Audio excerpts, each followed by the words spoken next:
वंश बतलाए। अब बेटा है उत्तानपाद और प्रियव्रत। तो उत्तानपाद की दो रानियां हैं, ध्यान से सुनिए। देखिए, अगर विचार किया जाए तो उत्तानपाद हम लोग भी हैं। कैसे? उत्तानपाद का अर्थात होता है कि जिसका सर नीचे हो और पैर ऊपर हो। तो माँ के गर्भ में हम सभी लोग इसी प्रकार से रहे। उत्तानपाद उत ऊर्ध्वौ पादौ उत्तानपादः। तो हम सब भी उत्तानपाद हैं और कार्य क्या करते हैं? हम लोग भी उत्तानपाद की तरह ही करते हैं। हमारी भी दो पत्नियां हैं। कौन कौन सी? सुनीति और सुरुचि। आगे से सु हटा दो तो क्या बचेगा? नीति और रुचि। तो हम लोग, नीति कहती है कि सुबह 4 बजे ब्रह्म मुहूर्त में उठ जाना चाहिए, लेकिन हम लोग नीति की नहीं सुनते। नीति शास्त्र, हम लोग भी इसी प्रकार के हैं। नीति कहती है कि शास्त्र अनुसार चलो, लेकिन हम लोग रुचि की सुनते हैं। नीति कहती है कि सुबह 4 बजे ब्रह्म मुहूर्त में उठना चाहिए, लेकिन हम लोग की रुचि कहती है अरे भैया 4 बजे ही तो अच्छी नींद आती है। तो हम लोग नीति को छोड़ करके रुचि की ही ज्यादा सुनते हैं। सत्य है कि गलत? सत्य है ना? है? तो ऐसे ही राजा उत्तानपाद भी है। सुनीति प्रेयसी पत्नी, सुनीति सुरुचि प्रेयसी पत्नी, सुरुचि प्रिय पत्नी है। और जबकि पहली पत्नी सुनीति है तो उसकी ना सुन के उसको घर से बाहर निकाल दिए और सुरुचि को अपने घर में रख लिए।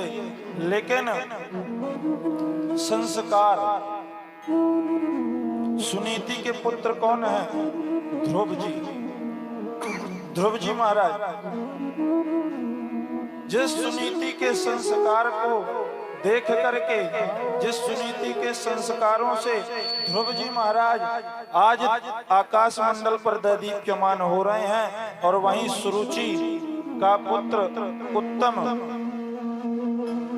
दैत्यों के हाथों मारा गया, और उसी की तलाश में पीछे पीछे पीछे पीछे करके सुरुचि भी मारी गई।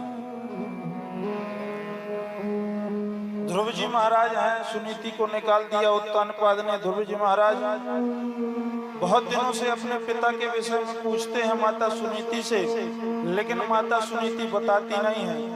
आज मित्रों से पता चला जब ध्रुव जी महाराज को कि अरे तेरे पिता का घर, तो तेरे पिता का तो राजमहल है, इधर के राजकुमार हैं तेरे पिता। जब पता चला तो दौड़ लगा दिए ध्रुव जी महाराज अपने घर की ओर पिताजी से मिलने के लिए। और जब पिताजी से मिलने के लिए गए, पिताजी को अपना परिचय दिया तो वात्सल्य उमड़ पड़ा। तो बालक को हृदय से लगाया और गोद में बैठाला। लेकिन सुरुचि ने यह दृश्य देख लिया, और जब सुरुचि ने यह दृश्य देखा तो हाथ पकड़ के ध्रुव जी महाराज को नीचे उतार दिया, और ध्रुव जी महाराज को जो खरी खोटी सुनाई, अरे बालक, अगर तुझे ये राज्य सिंहासन पर बैठना है तो तुझे मेरे गर्भ से जन्म लेना पड़ेगा।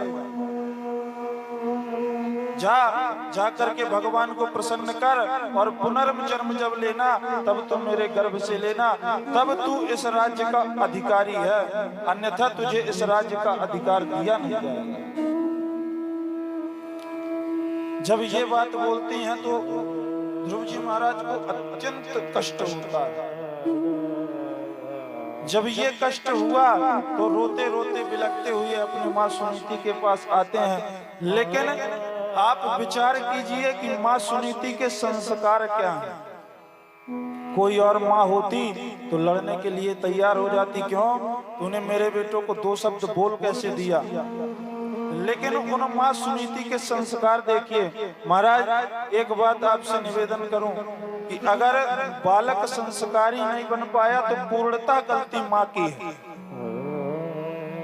क्योंकि बालक में संस्कार का बीज माँ ही डालती है। माँ ही तो डालती है, माँ के अलावा और कोई नहीं डालता। तो माता सुनीति आज क्या कहती हैं,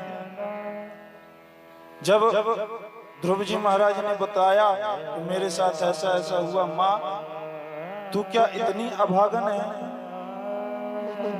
तो माता सुनीति बड़े प्यार से समझाती हैं, बेटा ध्रुव, तेरी माँ ने सचमुच कहा कि मैं अभागन हूँ।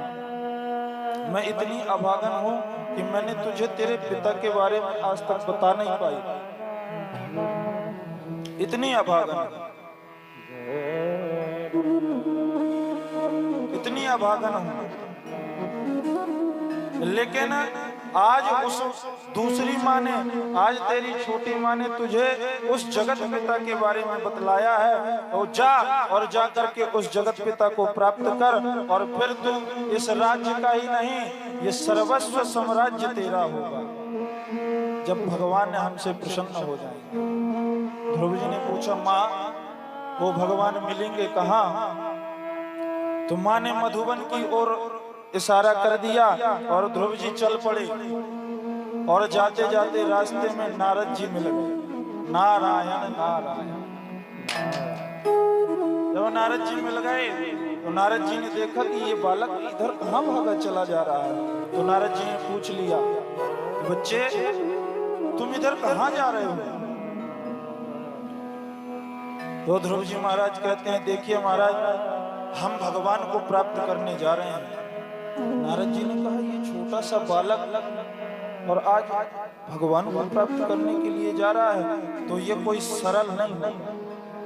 तो नारद जी परीक्षण करते हैं ध्रुव जी का, कि देखो तो परीक्षा करूं पक्का चेला है कि नहीं। नारद जी ने कहा, बेटा इस जंगल में भगवान कहीं नहीं मिलते, शेर भालू हैं, पकड़ करके नाश्ता कर जाएंगे तुम्हारा। बोलो राधे राधे राधे। इसलिए मेरी मानो तो घर की ओर लौट जाओ। ध्रुव जी ने कहा, सरकार अगर आपको भगवान के पास जाने का कोई रास्ता दिखाई पड़ता है तो आप मुझे बताओ, वरना आप अपना रास्ता नापो।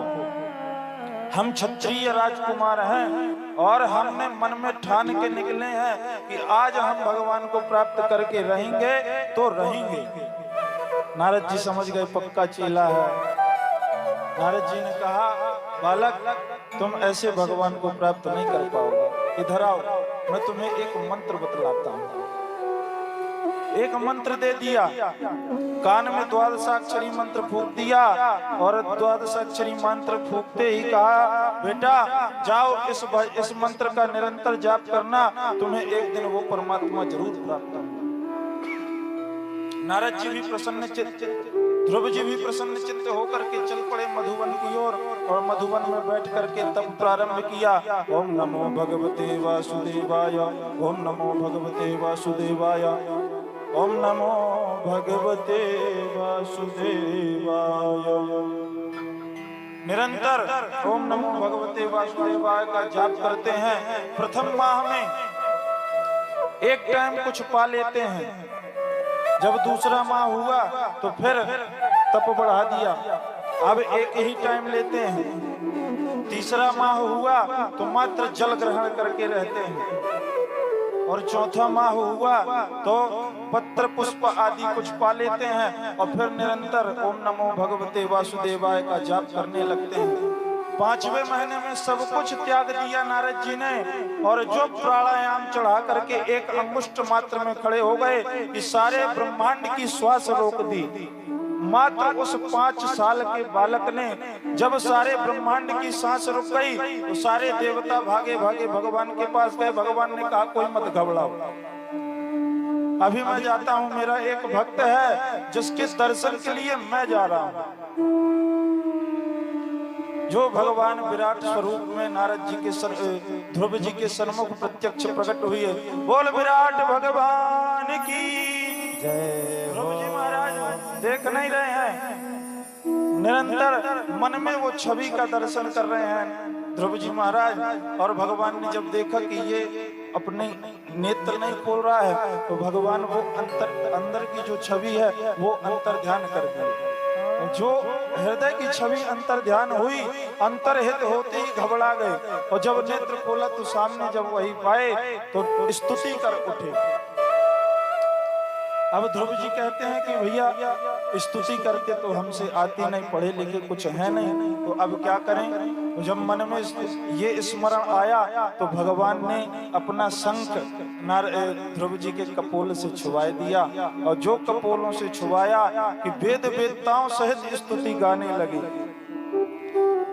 योऽन्तः प्रविश्य मम वाचमिमां प्रसूप्तां संजीवयत्यखिल शक्तिधरा स्वधाम्ना अन्यश्च हस्तचरणश्रवणत्वगादीन् प्राणान् नमो भगवते पुरुषाय तुभ्यम्।